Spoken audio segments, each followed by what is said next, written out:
এ যেন বাংলাদেশের বুকে এক টুকরো সৌদি আরব। নবী করিম সাল্লাল্লাহু আলাইহি ওয়াসাল্লাম কেমন জীবনযাপন করতেন, কি আসবাব ব্যবহার করতেন, তারই এক ঝলক দেখার সুযোগ করে দিয়েছে মসজিদুত তাকওয়া সোসাইটি। তরুণদের মাঝে রাসূলের আদর্শকে অনুকরণীয় করতে আয়োজন করা হয়েছে এই সিরাত প্রদর্শনীর। এই সিরাত উৎসবের মাধ্যমে আমরা যে বার্তাটা দিতে চাচ্ছি সেটা হলো যে যাতে করে আমরা সিরাতকে ছুঁয়ে দেখতে পারি, সিরাতকে স্পর্শ করতে পারি।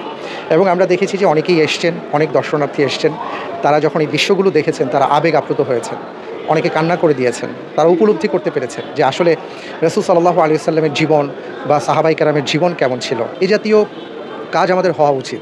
রাসূল সাল্লাল্লাহু আলাইহি ওয়াসাল্লামের সিরাত সম্পর্কে আমাদের জানা উচিত এবং এই প্রজন্মকে আমরা জানি কেবল বইয়ের মধ্যে আটকে রাখা যাচ্ছে না, এদেরকে বিকল্প দিতে হবে।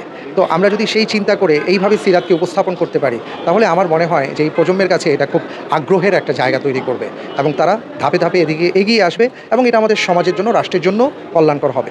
এখানে প্রদর্শিত হচ্ছে রাসূল সাল্লাল্লাহু আলাইহি ওয়াসাল্লামের ব্যবহৃত জিনিসপত্রের আদলে তৈরি বিভিন্ন নিদর্শন। প্রদর্শনীতে দর্শনার্থীরা নিজ চোখে দেখেছেন প্রিয় নবীজি সাল্লাল্লাহু আলাইহি ওয়াসাল্লামের ঘর কেমন ছিল, তিনি কেমন আসবাব ব্যবহার করতেন এবং কেমন পরিবেশে জীবনযাপন করেছেন। সেই প্রাক্তন যুগের আজ থেকে ১৪০০ বছর পূর্বের যে নমুনা, যেই দৃশ্য, সেই জগতের মানুষ, সেই আমলের মানুষ যেটা উপভোগ করেছে, আজকে এই ১৪০০ বছর পরে এসে আমাদেরকে এটা দেখার সুযোগ করে দিয়েছে। এজন্য ভাইদের কাছে আমরা অনেক কৃতজ্ঞ, অনেক শুকরিয়া, অনেক জাযাকাল্লাহ। লাকাদ কানা লাকুম ফি রাসূলিল্লাহি উসওয়াতুন হাসানাহ। নিশ্চয়ই মুহাম্মদ সাল্লাল্লাহু আলাইহি ওয়াসাল্লামের মধ্যে রয়েছে তোমাদের জন্য উত্তম আদর্শ।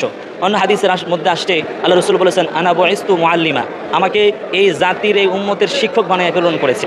আল্লাহ রাসূলের সেই জমানা আমি দেখতে পেয়েছি এবং আল্লাহ রাসূলের ঘর কেমন ছিল, হযরতে ফাতেমা রাদিয়াল্লাহু আনহার ঘর কেমন ছিল, উম্মুল মুমিনিনদের ঘর কেমন ছিল, এগুলো দেখে আসলে আমি আবেগে আপ্লুত। আল্লাহ পাক আমাদেরকে এটা বাস্তবে দেখার তৌফিক দান করুন। শুধু তাই নয়, এখানে দেখানো হয়েছে নবীজির কন্যা ফাতেমা রাদিয়াল্লাহু তাআলা আনহার ঘরের আদল এবং তার ব্যবহৃত দৈনন্দিন সামগ্রী।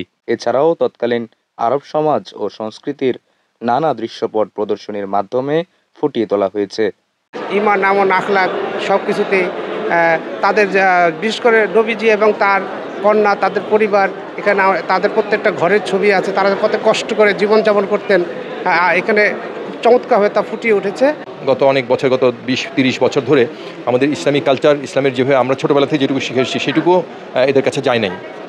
আমাদের যেই সিলেবাস আছে সেই সিলেবাসে আসলে উদ্দেশ্যমূলকভাবেই এগুলো গায়েব করে দেওয়া হয়েছে এবং এখন মিডিয়াতে বিভিন্ন বইপত্রের অভাব নেই। আমি ছোটোবেলায় দেখেছি ইসলামী বই বলে বাজারে হাতে গোনা 4-5টা বইয়ের বেশি ছিল না, এখন প্রচুর বই পাওয়া যায়, প্রচুর তথ্য পাওয়া যায়, কিন্তু যুব সমাজের হাতে, কিশোরদের হাতে এই জিনিসগুলো, এই তথ্যগুলো সুন্দরভাবে গুছিয়ে উপস্থাপন করা দরকার এবং এগুলো প্রদর্শনী হওয়া দরকার। শুধু কেন্দ্রীয়ভাবে না, আমি মনে করি প্রত্যেক উপজেলা লেভেলে, জেলা লেভেলে এবং উপজেলা লেভেলে এই ধরনের, সারা দেশে এই ধরনের প্রোগ্রাম, এই ধরনের প্রদর্শনী, যাতে আমাদের ইতিহাসের প্রতি, আমাদের ইসলামের রিচ, অত্যন্ত আমাদের ইতিহাস অত্যন্ত সুন্দর এবং অত্যন্ত পরিচ্ছন্ন ইতিহাস, এই ইতিহাস আমাদের সামনে তুলে ধরার জন্য এই ধরনের প্রোগ্রাম খুব জরুরি।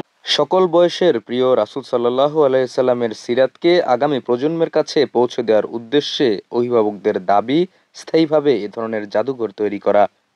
এই ধরনের একটা কিছু যদি জাদুঘর হিসাবে বাংলার জমিনে হয়, আমাদের পরবর্তী প্রজন্ম এবং আমাদের যারা আছেন তারা তাদের দেখে নবীজির প্রতি যে একটা আবেগ আপ্লুত, এরকম একটা বিষয় যদি হয়, সেক্ষেত্রে আলহামদুলিল্লাহ অনেক খুশির বিষয়। এবং আমার একটা ইচ্ছা আর কি, যে এই ধরনের একটা জাদুঘর যদি হয় আমাদের দেশে, এটা আমাদের পরবর্তী প্রজন্মের জন্য এবং আমরা বর্তমানে যারা বেঁচে আছি তাদের জন্য একটা সুন্দর একটা স্থান হবে এবং এটা হওয়াই উচিত।